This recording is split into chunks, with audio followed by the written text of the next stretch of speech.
نحمده ونصلي على رسوله الكريم أما بعد فأعوذ بالله من الشيطان الرجيم بسم الله الرحمن الرحيم ألف لام ميم ذلك الكتاب لا ريب فيه هدى للمتقين الذين يؤمنون بالغيب ويقيمون الصلاة ومما رزقناهم ينفقون والذين يؤمنون بما أنزل إليك وما أنزل من قبلك وبالآخرة هم يوقنون أولئك على هدى من ربهم وأولئك هم المفلحون صدق اللہ العظیم۔ قرآن کریم کتاب ہدایت ہے، دلوں کے امراض کی شفا ہے، انسانیت کی کامیابی کا دستور ہے۔ اللہ تعالیٰ نے قرآن کریم حضور علیہ السلام کو عطا فرمایا، یہ آپ کا قیامت تک کے لیے زندہ معجزہ ہے۔ سورۃ فاتحہ میں ہم نے اللہ تعالیٰ سے مانگی دعا کہ اے اللہ تو ہم کو صراط مستقیم پر چلا۔ پھر صراط مستقیم کون سا ہے؟ صراط الذین انعمت علیہم، صراط مستقیم ان لوگوں کی راہ ہے جن پر اے اللہ تو نے انعام کیا، اور اسی کے ساتھ یہ فرمایا کہ اے اللہ تو ہمیں ان لوگوں کی راہ سے بچا جن پر تیرا غضب ہوا، اور ان کی راہ سے بھی بچا جو گمراہ ہوا۔ مغضوب سے مراد یہود اور ضالین سے مراد نصارہ ہے۔ یہود کے اندر گستاخی بے ادبی بہت تھی، نصارہ حد سے بڑھ گئے تھے، اور انہوں نے اللہ کے جو حقوق تھے یا یوں کہو الوہیت کے جو حقوق تھے وہ سیدنا حضرت عیسیٰ کو دے دیے تھے، یوں گمراہ ہو گئے۔ سورۃ بقرہ کا روح سخن اصلاح یہود کی طرف ہے، مگر ایک بات یاد رکھیں کہ قرآن کریم کتاب ہدایت و تربیت ہے، کتاب تاریخ نہیں۔ اس کا اسلوب ہادیانہ اور مربیانہ ہے، مورخانہ نہیں۔ سیدی مرشدی حضرت بہلوی رحمۃ اللہ علیہ فرمایا کرتے تھے کہ قرآن کریم مخلوق کے وضعی اور صناعی قوانین کا پابند نہیں، بلکہ اس زمانے کے اندر کلام کا جو اسلوب ہوتا تھا جس کو لوگ سمجھ لیتے تھے، اسی اسلوب کے مطابق قرآن کریم نے انسانوں کو خطاب کیا۔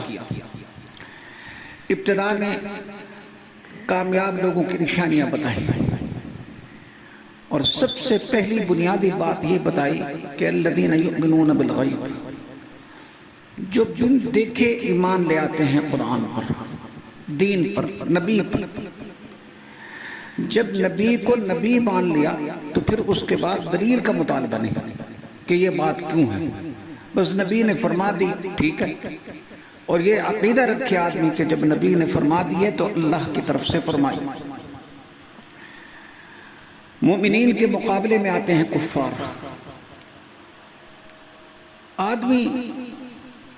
ہر آدمی کے اندر اللہ نے قبول حق کی صلاحیت رکھی ہے، لیکن اگر آدمی اس صلاحیت کا ٹھیک استعمال نہ کرے تو وہ صلاحیت کم ہونا شروع ہو جاتی ہے، اور ایک وقت وہ بھی آتا ہے کہ وہ صلاحیت ختم ہو جاتی ہے، پھر آدمی حق سمجھ ہی نہیں سکتا۔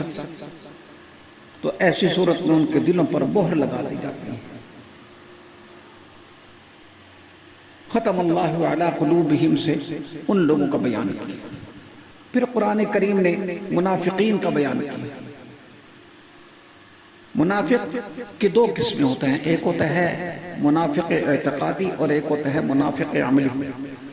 منافق اعتقادی وہ ہوتا ہے کہ دل کے اندر کفر ہو مگر مفادات کی خاطر وہ زبان سے اظہار کرے اسلام۔ منافق عملی وہ ہوتا ہے جس پہ منافقوں والی عادتیں ہوں، جیسے آپ صلی اللہ علیہ وسلم نے فرمایا اذا حدث، جب بات کرے تو جھوٹ بولے، جب وعدہ کرے تو وعدہ خلافی کرے، جب امانت رکھوائی جائے تو خیانت کرے، اور جب آپس میں جھگڑا کرے تو اس وقت جو ہے نا گالی گلوچ بکے۔ یہ منافقوں والی عادت ہے۔ پھر قرآن کریم نے حضرت آدم علیہ السلام کا واقعہ بیان کیا کہ میں نے پیدا کیا، فرشتوں سے سجدہ کروایا۔ پھر خطاب بنی اسرائیل کو ہوا اور بنی اسرائیل کی 40 نقمتیں بیان کی، یعنی 40 ان کی برے خصائل کو بیان کیا۔ خطاب تو اس زمانے کے بنی اسرائیل کو ہے جو حضور کے زمانے میں تھے، لیکن یہ عادات گندی غلط اس زمانے کے لوگوں کی، یہود کی نہیں تھی، پہلے یہود کی تھی، ان کے آباء و اجداد کی، لیکن چونکہ یہ ان کی تائید کرتے تھے، اس کو غلط نہیں سمجھتے تھے، اس واسطے ان کی عادات بیان کر کے کہا کہ دیکھو ان لوگوں نے غلط کام کیے اور خدا کے مغضوب بنے، کبھی بندر ہو گئے، کبھی خنزیر ہو گئے، کبھی ان کے اوپر لعنتیں پڑی، تم ان بری خصلتوں سے بچو۔ پھر قرآن کریم نے کہا وَمَنْ يَرْغَبُ عَنْ مِلَّةِ إِبْرَاهِيمَ إِلَّا مَنْ سَفِيَ نَفْسَهُ۔ ملت ابراہیمی سے وہی چیز آدمی اعراض کرتا ہے جو بے وقوف۔ کیا مطلب؟ ملت ابراہیمی سے اعراض نہ کرو۔ ابراہیم سب کے بڑے تھے، اے یہودی تمہارے بھی بڑے تھے، اور ملت ابراہیمی کے اندر توحید ہے، ملت ابراہیمی کے اندر رسالت ہے، ملت ابراہیمیہ کے اندر ادب ہے۔ پھر کعبۃ اللہ کا بیان کیا۔ حضور علیہ السلام کی تشریف آوری سے پہلے قبلہ جو تھا بیت المقدس تھا، مسجد اقصی تھا، ہمارا وہ قبلہ اول ہے۔ آپ جب مدینہ میں تشریف لائے تو آپ نے 16 یا 17 مہینے اسی کی طرف منہ کر کے نماز پڑھی۔ پھر اس کے بعد اللہ تعالی نے آپ کو حکم دیا کہ فَوَلِّ وَجْهَكَ شَطْرَ الْمَسْجِدِ الْحَرَامِ، کہ آپ مسجد حرام کی طرف رخ کیجیے۔ پھر اس کے بعد بتایا کہ دیکھو دین پر عمل کی توفیق ہوتی ہے ذکر سے، فَاذْكُرُونِي أَذْكُرْكُمْ، تم مجھے یاد کرو میں تمہیں یاد کروں، تم مجھے یاد کرو اپنے حال کے مطابق، میں یاد کروں گا اپنے شان کے مطابق۔ ذکر بڑی نعمت ہے۔ ہمارے مرشد پاک حضرت بریلوی رحمہ اللہ فرمایا کرتے تھے جس کو ذکر دیا اس کو ولایت کا منشور دیا، جس سے ذکر چھینا اس سے ولایت کا منشور چھینا۔ دراصل ذکر انسان کی بنیادی ضرورت ہے، جو ذاکر نہیں تو پھر وہ غافل ہے، پھر غافل آدمی کے ساتھ شیطان کھیلتا ہے، اس کے دماغ کو ادھر ادھر کی باتوں میں لگاتا ہے، پریشان کرتا ہے، وہ آدمی ٹینشن کا شکار خواہ رہتا ہے۔ جو آدمی ذکر کرتا ہے اس کی اللہ کے ساتھ محبت بڑھتی ہے، تعلق بڑھتا ہے، پھر اس کو نعمتوں کی شناخت ہوتی ہے۔ فَاذْكُرُونِي أَذْكُرْكُمْ وَاشْكُرُوا لِي وَلَا تَكْفُرُونِ۔ نصف ثانی کی ابتدا لَيْسَ الْبِرَّ أَن تُوَلُّوا وُجُوهَكُمْ سے ہوئی کہ خطاب کیا یہود کو کہ اصل چیز اللہ کے حکم کی تعمیل ہے، اور تعمیل کے اندر ایمان ٹھیک ہو، عقائد ہوں، اخلاق ہوں، معاملات ہوں۔ پھر امن عامہ کے اصول کے حوالے سے قصاص کا حکم بیان کیا کہ اگر کوئی آدمی کسی کو قصداً مار دیتا ہے، قتل کرتا ہے، تو شریعت کہتی ہے قاتل کو قتل کرو۔ اس طریقے سے نظام قائم ہو سکتا ہے۔ اب یہ نظام اسلامی حکومت کے بغیر نہیں ہو سکتا، اس واسطے مسلمانوں کے ذمہ ضروری ہے کہ وہ اسلامی حکومت قائم کریں۔ آج دنیا کے اندر مسلمانوں کی حکومتیں ہیں، اسلام کی حکومت نہیں۔ پھر اس کے بعد یا ایھا الذین آمنوا کتب علیکم الصیام، روزے کا ذکر فرمایا۔